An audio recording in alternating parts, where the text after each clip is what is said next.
இரண்டாம் கட்ட தரைவழி தாக்குதல்களை ஆரம்பித்த யெமன் ஹவுதி இராணுவத்தினரும் தெரித்து ஓடும் சவுதி அரேபியாவினுடைய கூட்டுப்படைகளும் ஐக்கிய அரபு அமீரகத்தினுடைய கூட்டுப்படைகளும் அவசரமாக மீண்டும் ஆரம்பிக்கப்பட்ட காசாவின் யுத்த நிறுத்த பேச்சுவார்த்தைகள்.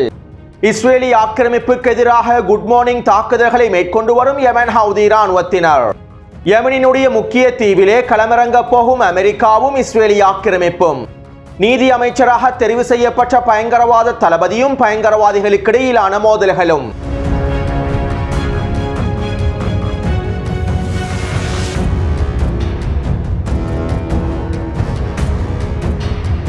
நாங்கள் முன்னோடி இல்லாத ஆக்கிரமிப்பை எதிர்கொண்டோம். ஆனால் நாங்கள் உறுதியாக நின்று ஆக்கிரமிப்பின் முதுகை நாங்கள் உடைத்தோம். ஆக்கிரமிப்பு அதனுடைய வெற்றி இலக்குகளை அடைந்து கொள்ள முடியாத வகையில் எங்களுடைய எதிர்ப்பை வெளிப்படுத்தினோம். எதிரியை எப்போது எதிர்க்க வேண்டும், எவ்வாறு எதிர்க்க வேண்டும், எந்த முறைகளை பயன்படுத்த வேண்டும் என்பதனை எதிர்ப்பினுடைய தலைமைகளை தீர்மானிப்பார்கள். இந்த ஒப்பந்தத்திற்கு அமைவாக தெற்கு லெபனான் பிரதேசத்திலிருந்து இஸ்ரேலி ஆக்கிரமிப்பு முழுமையாக வெளியேற வேண்டும். தெற்கு லெபனான் கிராமங்களிலே நிலை கொண்டிருக்கக்கூடிய இஸ்ரேலி ஆக்கிரமிப்பு முழுமையாக வெளியேற வேண்டும். ஆனால் இந்த ஒப்பந்தங்களை மீறி, சர்வதேச சட்டங்களை மீறி இஸ்ரேலி ஆக்கிரமிப்பு தொடர்ச்சியாக தெற்கு லெபனான் கிராமங்களில் நிலை கொண்டுள்ளது. விதிமுறைகளை மீறி, நிபந்தனைகளை மீறி தொடர்ச்சியான அட்டூழியங்களையும் மேற்கொண்டு வருகின்றது. நாங்கள் எங்களுடைய மக்களின் நலனுக்காகவும் மத்தியஸ்தர்களுக்கு மரியாதை வழங்கும் முகமாகவும் லெபனானினுடைய அரசியல் களத்தை மதிக்கும் முகமாகவே பொறுமையாக இருக்கின்றோம். ஆனால் 60 நாட்களுக்கு முன்பே எங்களுடைய இந்த பொறுமையானது தீர்ந்து போகலாம். நாங்கள் என்ன செய்ய வேண்டும் என்று முடிவுகளை எடுக்கும் போது அவற்றினை நீங்கள் நேரலையாக பார்ப்பீர்கள். காயங்கள், இழப்புகள் மற்றும் வலிகள் இருந்த போதிலும் நாங்கள் உறுதியாகவே இருக்கின்றோம். எங்களுடைய மன உறுதியானது அதிகமாகவே இருக்கின்றது. தியாகிகளுடைய இழப்பானது, தலைமைகளுடைய இழப்பானது ஒரு பொழுதும் எதிர்ப்பை பலவீனப்படுத்தாது. எதிர்ப்பினுடைய வரலாற்றிலும் தியாகிகளின் இழப்புகள் ஒரு பொழுதும் எதிர்ப்பை பலவீனப்படுத்தியதில்லை. ஏனென்றால் எதிர்ப்பானது நம்பிக்கையோடும் உறுதியோடும் வலிமையோடும் வேரூன்றி காணப்படுகின்றது. மேலும் நாங்கள் லெபனானுக்கான புதிய ஜனாதிபதியை தெரிவு செய்வதில் ஆர்வமாகவே இருக்கின்றோம். லெபனான் மக்களுக்கு சாதகமான அனைவரையும் ஒன்றிணைத்து செல்லக்கூடிய புதிய ஜனாதிபதியை தெரிவு செய்வதற்கு எல்லா விதமான ஆதரவையும் நாங்கள் முழுமையாக வழங்குவோம் என லெபனான் எதிர்ப்பினுடைய தலைமை விசேட காணொலியின் மூலமாக தெரிவித்துள்ளார். அடுத்து சிரியாவின் இடைக்கால அரசாங்கத்தினுடைய நீதி அமைச்சராக ஷாதி முகமது அல் வாசி என்கின்ற நபர் தெரிவு செய்யப்பட்டுள்ளார். இவரும் அல் நுஸ்ரா பயங்கரவாத அமைப்பினுடைய மிக முக்கியமான தளபதியாக செயற்பட்டுள்ளார். 2015ஆம் ஆண்டு அல் நுஸ்ரா பயங்கரவாத அமைப்புக்கு கீழால் இதிலிப் பிரதேசத்திலே நீதிபதியாகவும் இவர் செயற்பட்டுள்ளார். மேலும் இவர் பயங்கரவாதிகளுடைய நீதிபதியாக செயற்படும் காலப்பகுதியில் இதிலிப் பிரதேசத்தில் இருக்கக்கூடிய அதிகளவான பெண்களுக்கு மரண தண்டனையும் வழங்கியுள்ளார். அது மட்டுமல்லாமல் இதிலிப் பிரதேசத்திலே பெண்கள் மீதான அடக்குமுறைகளுக்கு இவர் மிக முக்கியமான காரணமாகவும் அமைந்துள்ளார். இந்த பயங்கரவாத தளபதி தான் தற்போது சிரியாவின் இடைக்கால அரசாங்கத்தினுடைய நீதி அமைச்சராகவும் தெரிவு செய்யப்பட்டுள்ளார். ஏற்கனவே சிரியாவின் இடைக்கால அரசாங்கத்தில் தெரிவு செய்யப்பட்டிருக்கக்கூடிய அமைச்சர்கள் அனைவரும் எஸ்டிஎஸ் பயங்கரவாதிகளுடைய, அல் நுஸ்ரா பயங்கரவாதிகளுடைய தளபதிகளாகவே செயற்பட்டுள்ளார்கள். சிவில் அரசாங்கம் ஒன்றை நியமிப்பதற்கு பதிலாக இவ்வாறு பயங்கரவாத தலைமைகளை அமைச்சர்களாக நியமித்திருப்பது சிரியாவின் எதிர்காலத்திற்கே மிகப்பெரிய பாதிப்புகளை ஏற்படுத்த போகின்றது என மத்திய கிழக்கு ஆய்வாளர்களும் கருத்துக்களை முன்வைத்துள்ளார்கள். அடுத்து இன்று காலை தெற்கு சிரியாவின் அல் சனாமின் பிரதேசத்திலே எஸ்டிஎஸ் பயங்கரவாதிகளுக்கும் எஃப்எஸ்ஏ பயங்கரவாதிகளுக்கும் இடையில் உச்ச மோதல்கள் ஏற்பட்டுள்ளன. துருக்கி ஆதரவு படையான எஸ்என்ஏ பயங்கரவாத படைகள் ஆரம்பிக்கப்படுவதற்கு முன்பு சிரியாவின் தெற்கு பிரதேசத்திலும் வடக்கு பிரதேசத்திலும் ஃப்ரீ சிரியன் ஆர்மி என்கின்ற எஃப்எஸ்ஏ பயங்கரவாத படைகளை ஆரம்பிக்கப்பட்டிருந்தன. இந்த எஃப்எஸ்ஏ என்கின்ற ஃப்ரீ சிரியன் ஆர்மி பயங்கரவாத படைகள் தான் பிறகு துருக்கி ஆதரவு படைகளான எஸ்என்ஏ பயங்கரவாத படைகளாகவும் செயற்பட்டார்கள். தற்போது சிரியாவின் வடக்கு பிரதேசத்தில் எஸ்என்ஏ பயங்கரவாத படைகளும் சிரியாவின் தெற்கு பிரதேசத்தில் எஃப்எஸ்ஏ பயங்கரவாத படைகளும் காணப்படுகின்றன.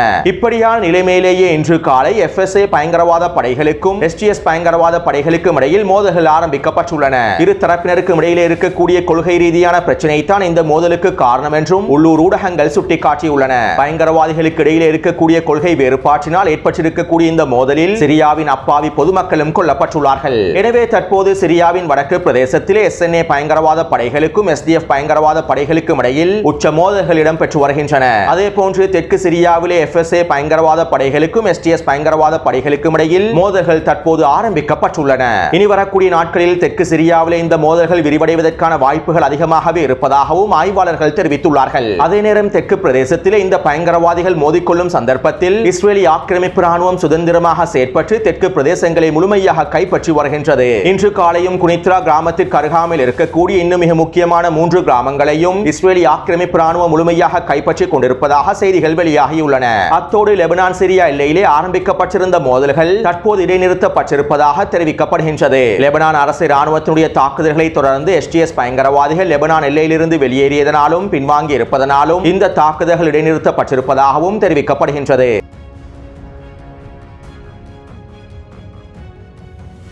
ஒவ்வொரு நாளும் நிலத்திருடர்கள் சைரன் சத்தத்தின் மூலமாகவே நித்திரையிலிருந்து எழும்புகின்றார்கள். ஒவ்வொரு நாளும் லட்சக்கணக்கான நிலத்திருடர்களுக்கு குட் மார்னிங் சொல்லும் முகமாக யமன் ஹவுதி ராணுவத்தினர் தொடர்ச்சியான பாலிஸ்டிக் ஏவுகணை தாக்குதல்களை மேற்கொண்டு வருகின்றார்கள். இதனால் இந்த தாக்குதல்கள் யமன் ஹவுதி ராணுவத்தின் குட் மார்னிங் தாக்குதல்கள் என்று அழைக்கப்படுகின்றது. இன்று அதிகாலை 4 மணி அளவிலும் யமன் ஹவுதி ராணுவத்தினர் ஆக்கிரமிக்கப்பட்ட டெல் அவீவின் வடக்கு பிரதேசத்தை இலக்கு வைத்து பாலிஸ்டிக் ஏவுகணை தாக்குதலை மேற்கொண்டிருந்தார்கள். குறித்த பிரதேசத்தில் இருக்கக்கூடிய மின் நிலையம் ஒன்றினை இலக்கு வைத்து இந்த தாக்குதலை மேற்கொண்டிருப்பதாக தெரிவிக்கப்படுகின்றது. மேலும் இந்த தாக்குதலில் குறித்த மின் நிலையமானது சேதமடைந்திருப்பதாகவும் வெடிப்புகளுக்குள்ளாகி இருப்பதாகவும் தகவல்கள் வெளியாகியுள்ளன. அதே நேரம் இஸ்ரேலி ஆக்கிரமிப்பு ராணுவம் குறித்த ஏவுகணைகளை முழுமையாக சுட்டு வீழ்த்தி விட்டதாகவும் தெரிவித்துள்ளது. இருப்பினும் குறித்த தாக்குதல் தொடர்பான மேலதிக தகவல்களையும் உண்மையான தகவல்களையும் இஸ்ரேலி ஆக்கிரமிப்பு ராணுவம் முழுமையாக தணிக்கை செய்துவிட்டது. அதே போன்று இந்த குட் மார்னிங் தாக்குதல் ஆரம்பிக்கப்பட்டதும் லட்சக்கணக்கான நிலத்திரர்கள் பதுங்கு குழிகளை நோக்கி விரைந்துள்ளார்கள். இந்த சந்தர்ப்பத்தில் ஏற்பட்ட சன நெருக்கடியின் காரணமாக பலர் படுகாயமடைந்து இருப்பதாகவும் இஸ்ரேலி ஆக்கிரமிப்பின் வைத்தியசாலைகள் தெரிவிக்கின்றன.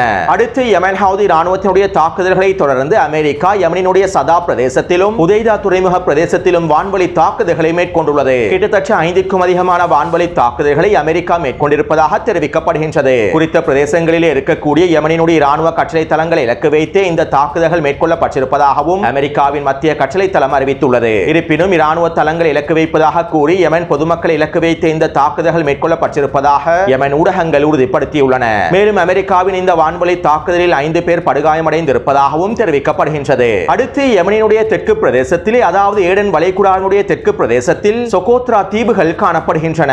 இந்த சொகோத்ரா தீவுகள் யமனுக்கு சொந்தமான தீவுகளாகும். குறித்த வரைபடத்திலே ஏடன் வளைகுடாவின் தெற்கு பிரதேசத்திலே அமைந்துள்ள இந்த சொகோத்ரா தீவுகளை உங்களுக்கு இலகுவாக அவதானிக்கலாம். சிவப்பு நிற வளையத்தினால் குறிப்பிடப்பட்டிருக்கக்கூடிய தீவுகளே சொகோத்ரா தீவுகளாகும். மேலும் இந்த சொகோத்ரா தீவுகளில் மிக முக்கியமான தீவாக அப்தல் குறி என்கின்ற தீவு காணப்படுகின்றது. குறித்த வரைபடத்திலே இலக்கம் ஒன்றினால் காண்பிக்கப்பட்டிருக்கக்கூடிய பிரதேசத்தில் தான் அப்தல் குறி என்கின்ற மிக முக்கியமான தீவு காணப்படுகின்றது. அத்தோடு யமனினுடைய தெற்கு பிரதேசமான நீல நிறத்தினால் காண்பிக்கப்பட்டிருக்கக்கூடிய பிரதேசமான ஏடன் பிரதேசமானது தெற்கு இடைநிலை அரசினுடைய கட்டுப்பாட்டுக்கு கீழாலேயே காணப்படுகின்றது. மேலும் இந்த யமனினுடைய தெற்கு இடைநிலை அரசுக்கு முழுமையான ஆதரவை ஐக்கிய அரபு அமீரகமே வழங்கி வருகின்றது. இதனால் தான் நீல நிறத்தில் குறிப்பிடப்பட்டிருக்கக்கூடிய பிரதேசங்களில் ஐக்கிய அரபு அமீரகத்தினுடைய கூற்றுப்படைகளும் களமிறக்கப்பட்டுள்ளன. இவ்வாறு ஐக்கிய அரபு அமீரகத்தினுடைய கூற்றுப்படைகளை உள்ளடக்கிய படைகளை STC படைகள் என்றும் அழைப்பார்கள். அத்தோடு ஐக்கிய அரபு அமீரகமானது யமனின் தெற்கு பிரதேசத்தில் இருக்கக்கூடிய இடைநிலை அரசுக்கு தேவையான எல்லா விதமான நிதி உதவிகளையும் தொடர்ச்சியாக வழங்கி வருகின்றது. அவர்களுடைய பொருளாதாரத்தினை வளப்படுத்துவதற்காகவும் இராணுவத்தினை வளப்படுத்துவதற்காகவும் எல்லா விதமான உதவிகளையும் மேற்கொண்டு வருகின்றது.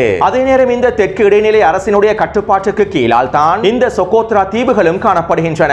எனவே ஐக்கிய அரபு அமீரகம் செய்யக்கூடிய இந்த நிதி உதவிகளுக்கும் இராணுவ உதவிகளுக்கும் ஈடாக இந்த சொகோத்ரா தீவுகளில் இருக்கக்கூடிய மிக முக்கியமான தீவுகளை ஐக்கிய அரபு அமீரகத்திடம் ஒப்படைத்துள்ளது. அதிலும் குறிப்பாக அப்தல் குறி என்கின்ற தீவினை முழுமையாக ஐக்கிய அரபு அமீரகத்திடமே ஒப்படைத்து விட்டது. அப்தல் குறி என்கின்ற தீவிலே மொத்தமாக 500க்கும் அதிகமான யமன் மக்களே வாழ்ந்தார்கள். இவர்கள் யமன் பழங்குடி மக்களாகவே காணப்பட்டார்கள். 2023ஆம் ஆண்டு பிப்ரவரி மாதம் அளவிலேயே ஐக்கிய அரபு அமீரகத்தினுடைய படைகள் குறித்த தீவில் களமிறக்கப்பட்டு இந்த 500க்கும் அதிகமான மக்களை வெளியேற்றினார்கள். குறித்த பிரதேசத்தில் இருக்கக்கூடிய 500க்கும் அதிகமான யமன் பழங்குடி மக்களை யமனின் வேறு பிரதேசங்களை நோக்கி நகர்த்தினார்கள். பிறகு 133 கிலோமீட்டர் பரப்பளவை கொண்டிருக்கக்கூடிய இந்த அப்தல் குறி தீவை ஐக்கிய அரபு அமீரகம் முழுமையாக ஆக்கிரமித்துக் கொண்டது. இவ்வாறு குறித்த தீவை முழுமையாக ஆக்கிரமித்துக் கொண்ட ஐக்கிய அரபு அமீரகம் இந்த தீவிலே மிகப்பெரிய இராணுவ விமான கட்டளை தளத்தினை அமைத்தது. இந்த தீவிலே ஐக்கிய அரபு அமீரகம் அமைத்திருக்கக்கூடிய விமான கட்டளை தளத்தினுடைய செயற்கைக்கோள் புகைப்படங்களையும் உங்களுக்கு இங்கு அவதானிக்கலாம். குறித்த செயற்கைக்கோள் புகைப்படத்திற்கு அமைவாக இந்த விமான கட்டளை தளத்தினுடைய வேலை திட்டங்கள் முடிவடைந்து விட்டன. 2400 மீட்டர் விமான ஓடு பாதையையும் குறித்த வரைபடத்திலே செயற்கைக்கோள் புகைப்படத்திலே உங்களுக்கு காணலாம். மேலும் இன்னும் ஓரிரு வாரங்களுக்குள் குறித்த இராணுவ தளத்தினை ஐக்கிய அரபு அமீரகமானது உத்தியோகபூர்வமாக திறக்கப் போவதாகவும் செய்திகள் வெளியாகியுள்ளன. அத்தோடு இங்கு இருக்கக்கூடிய மிக முக்கியமான பிரச்சனை என்னவென்றால் அமெரிக்காவின் உதவியின் மூலமாகவும் இஸ்ரேலி ஆக்கிரமிப்பின் உதவியின் மூலமாகவுமே ஐக்கிய அரபு அமீரகம் குறித்த பிரதேசத்திலே மிகப்பெரிய இராணுவ கட்டளை தளத்தினை அமைத்துள்ளது. மேலும் குறித்த தீவிலே அமைக்கப்பட்டிருக்கக்கூடிய மிகப்பெரிய விமான கட்டளை தளம் தொடர்பாக அமெரிக்காவுக்கும் இஸ்ரேலி ஆக்கிரமிப்புக்கும் ஐக்கிய அரபு அமீரகத்துக்கும் இடையில் ஒரு மிகப்பெரிய கூட்டு ரகசிய ஒப்பந்தம் ஒன்று மேற்கொள்ளப்பட்டுள்ளது. இந்த ஒப்பந்தத்திற்கு அமைவாகவே இஸ்ரேலிய ஆக்கிரமிப்பும் அமெரிக்காவும் உதவி செய்து ஐக்கிய அரபு அமீரகம் இந்த மிகப்பெரிய இராணுவ விமான கட்டளை தளத்தினை அமைத்துள்ளது. அத்தோடு இந்த கூட்டு ஒப்பந்தத்திற்கு அமைவாக அமெரிக்காவினுடைய போர் விமானங்களையும் இஸ்ரேலிய ஆக்கிரமிப்பினுடைய போர் விமானங்களையும் இந்த விமான கட்டளை தளத்திலே களமிறக்கலாம். எந்த விதமான தடைகளும் இல்லாமல் ஐக்கிய அரபு அமீரகத்தினுடைய ஆதரவுடன் அமெரிக்காவின் போர் விமானங்களும் இஸ்ரேலிய ஆக்கிரமிப்பின் போர் விமானங்களும் குறித்த தீவிலே முழுமையாக களமிறக்கலாம். இதன் மூலமாக யமன் ஹவுதி ராணுவத்திற்கு எதிரான வான்வழி தாக்குதல்களை அமெரிக்காவிற்கும் இஸ்ரேலிய ஆக்கிரமிப்பிற்கும் இலகுவாக நடத்த முடியும். மிகப்பெரிய தூரத்தினை கடந்து யமன் மீது தாக்குதல்களை மேற்கொள்வதற்கு பதிலாக இந்த விமான கட்டளை தளத்திலிருந்து இஸ்ரேலிய ஆக்கிரமிப்பினால் குறைந்த செலவில் யமனுக்கு எதிரான வான்வழி தாக்குதல்களை வீரியப்படுத்த முடியும். ஏற்கனவே இதே போன்று சோமாலிலேண்ட் பிரதேசத்திலும் இஸ்ரேலிய ஆக்கிரமிப்பு மிகப்பெரிய விமான கட்டளை தளத்தினை அமைத்து வருகின்றது. இப்படியான நிலைமையில் இந்த தீவிலும் இஸ்ரேலிய ஆக்கிரமிப்பின் போர் விமானங்கள் களமிறக்கப்படுவது யமன் ஹவுதி ராணுவத்திற்கு மிகப்பெரிய சவாலாகவே அமையப் போகின்றது. இருப்பினும் இந்த சவால்களை முறியடிப்பதற்கு யமன் ஹவுதி ராணுவத்தினர் தயாராகவே இருக்கின்றார்கள். அடுத்து கடந்த ஒரு வாரமாக யமன் ஹவுதி ராணுவத்தினர் வேகமாக அணிதிரட்டல்களை மேற்கொண்டிருந்தார்கள். யமன் ஹவுதி ராணுவத்தினுடைய வீரர்களையும் யமன் பழங்குடி மக்களையும் அணிதிரட்டி அடுத்த கட்ட தரைவழி தாக்குதல்களுக்கு தயாராக இருந்தார்கள். ஐக்கிய அரபு அமீரகத்தினுடைய கூட்டுப்படைகளும் சவுதி அரேபியாவுடைய கூட்டுப்படைகளும் யமன் ஹவுதி ராணுவத்திற்கு எதிராக தரைவழி தாக்குதல்களை ஆரம்பித்ததனாலேயே யமன் ஹவுதி ராணுவத்தினர் புத்திசாதுரியமாக நடந்து கொண்டு அவர்களுடைய அணிதிரட்டல்களையும் வேகப்படுத்தி இருந்தார்கள். இதற்கமைவாக தற்போது 8 லட்சத்திற்கும் அதிகமான யமன் வீரர்களும் பழங்குடி மக்களும் தயாராக இருப்பதாகவும் யமன் ஹவுதி ராணுவத்தினர் அறிவித்துள்ளார்கள். அத்தோடு யமன் ஹவுதி ராணுவத்தினர் இந்த அணிதிரட்டல்களை வெற்றிகரமாக மேற்கொண்டிருப்பதனால் அவர்களுடைய இரண்டாம் கட்ட தரைவழி தாக்குதல்களையும் ஆரம்பித்துள்ளார்கள். அமெரிக்காவும் இஸ்ரேலிய ஆக்கிரமிப்பும் சவுதி அரேபியாவின் கூட்டுப்படைகளும் ஐக்கிய அரபு அமீரகத்தினுடைய கூட்டுப்படைகளும் ஒன்றிணைந்து யமன் ஹவுதி ராணுவத்திற்கு எதிரான விரிவாக்க தாக்குதல்களை ஆரம்பிப்பதற்கு முன்பே யமன் ஹவுதி ராணுவத்தினர் இவர்களுக்கு எதிரான விரிவாக்க தாக்குதலை ஆரம்பிப்பது ஒரு சிறந்த காய் நகர்த்தலாகவே பார்க்கப்பட்டிருந்தது. இப்படியான நிலைமையில் தான் தற்போது யமன் ஹவுதி ராணுவத்தினர் அவர்களுடைய இரண்டாம் கட்ட தரைவழி தாக்குதல்களை ஆரம்பித்துள்ளார்கள். இதற்கமைவாக யமன் ஹவுதி ராணுவத்தினர் தாய்ஸினுடைய கிழக்கு பிரதேசமான அல் அமூரி பிரதேசத்தினூடாக தரைவழி தாக்குதல்களை ஆரம்பித்துள்ளார்கள். குறித்த வரைபடத்தில் இலக்கம் ஒன்றினால் காண்பிக்கப்பட்டிருக்கக்கூடிய பிரதேசத்தினூடாகவே யமன் ஹவுதி ராணுவத்தினர் நேற்று மாலை தரைவழி தாக்குதல்களை ஆரம்பித்துள்ளார்கள். மேலும் குறித்த தரைவழி தாக்குதலின் போது ஐக்கிய அரபு அமீரகத்தினுடைய கூட்டுப்படைகளுக்கு எதிராக தரமான தாக்குதல்களை மேற்கொண்டுள்ளார்கள். இதனால் குறித்த பிரதேசத்திலிருந்து ஐக்கிய அரபு அமீரகத்தினுடைய கூட்டுப்படைகள் தெரித்து ஓடியுள்ளன. அடுத்து யமன் ஹவுதி ராணுவத்தினர் சவுதி அரேபியாவுடைய ஆதரவு பெற்றிருக்கக்கூடிய PLC படைகளுக்கு எதிராகவும் தாக்குதல்களை ஆரம்பித்துள்ளார்கள். இதற்கமைவாக குறித்த வரைபடத்தில் இலக்கம் 2 காண்பிக்கப்பட்டிருக்கக்கூடிய அல் யத்தீமா பிரதேசத்தினூடாக யமன் ஹவுதி ராணுவத்தினர் தரைவழி தாக்குதல்களை ஆரம்பித்துள்ளார்கள். குறித்த பிரதேசத்திலிருந்தும் சவுதி அரேபியாவின் கூட்டுப்படைகள் பின்வாங்கி இருப்பதாகவும் தெரிவிக்கப்படுகின்றது. அத்தோடு யமன் ஹவுதி ராணுவத்தினர் இலக்கம் 3 காண்பிக்கப்பட்டிருக்கக்கூடிய பராமியா பிரதேசத்தினூடாகவும் இலக்கம் 4 காண்பிக்கப்பட்டிருக்கக்கூடிய ருமைலா பிரதேசத்தினூடாகவும் தரைவழி தாக்குதல்களை ஆரம்பித்துள்ளார்கள். சவுதி அரேபியாவின் கூட்டுப்படைகளுக்கு எதிராகவே குறித்த பிரதேசத்தினூடாகவும் தரைவழி தாக்குதல்களை ஆரம்பித்துள்ளார்கள். நேற்று இரவு குறித்த பிரதேசத்திலே யமன் ஹவுதி ராணுவத்தினர் மேற்கொண்ட தாக்குதல்களில் சவுதி அரேபியாவின் கூட்டுப்படைகள் அதிகளவான இழப்புகளை சந்தித்திருப்பதாகவும் தெரிவிக்கப்படுகின்றது. எனவே தற்போது யமன் ஹவுதி ராணுவத்தினர் 4 பிரதேசங்களினூடாக இரண்டாம் கட்ட தரைவழி தாக்குதல்களை ஆரம்பித்துள்ளார்கள். இஸ்ரேலிய ஆக்கிரமிப்பினதும் அமெரிக்காவினதும் அடுத்த கட்ட சூழ்ச்சி திட்டங்களை முறியடிக்கும் முகமாகவே யமன் ஹவுதி ராணுவத்தினர் இந்த அடுத்த கட்ட தரைவழி தாக்குதல்களையும் ஆரம்பித்துள்ளார்கள். பலஸ்தீனிய மக்களுக்கு ஆதரவு அளித்ததற்காகவும் பலஸ்தீனிய போர் முனைக்கு ஆதரவு அளித்ததற்காகவும் தற்போது யமன் பல்முனை போரை சந்தித்து வருகின்றது என்பதனையும் எங்களுக்கு தெளிவாக புரிந்து கொள்ளலாம். அடுத்து காசாவின் யுத்த நிறுத்த பேச்சுவார்த்தைகள் கடந்த வாரமே தோல்வியில் முடிவடைந்துள்ளன. இதைத் தொடர்ந்து டொனால்ட் ட்ரம்ப் ஜனாதிபதியாக பதவியேற்றதற்கு பிறகே காசாவின் யுத்த நிறுத்த பேச்சுவார்த்தைகள் மீண்டும் ஆரம்பிக்கப்படும் என மத்தியஸ்தர்கள் கருத்துக்களை வெளியிட்டிருந்தார்கள். இருப்பினும் நேற்றைய தினம் ஜோ பைடன் வழங்கிய அழுத்தத்தின் காரணமாக மத்தியஸ்தர்கள் மீண்டும் பேச்சுவார்த்தைகளை ஆரம்பித்துள்ளார்கள். இதற்கமைவாக இன்றைய தினம் இஸ்ரேலிய ஆக்கிரமிப்புடைய பிரதிநிதிகளும் கத்தாருக்கு விஜயம் செய்திருப்பதாக செய்திகள் வெளியாகியுள்ளன. அதே நேரம் இந்த பேச்சுவார்த்தைகளும் தோல்வியில் முடிவடையுமாக இருந்தால் டொனால்ட் ட்ரம்பினுடைய ஆட்சி காலத்திலேயே அடுத்த கட்ட பேச்சுவார்த்தைகள் ஆரம்பிக்கப்படும் என்றும் ஆண்டனி பிளிங்கன் தெரிவித்திருப்பதாக அமெரிக்க ஊடகங்களும் செய்திகளை வெளியிட்டுள்ளன.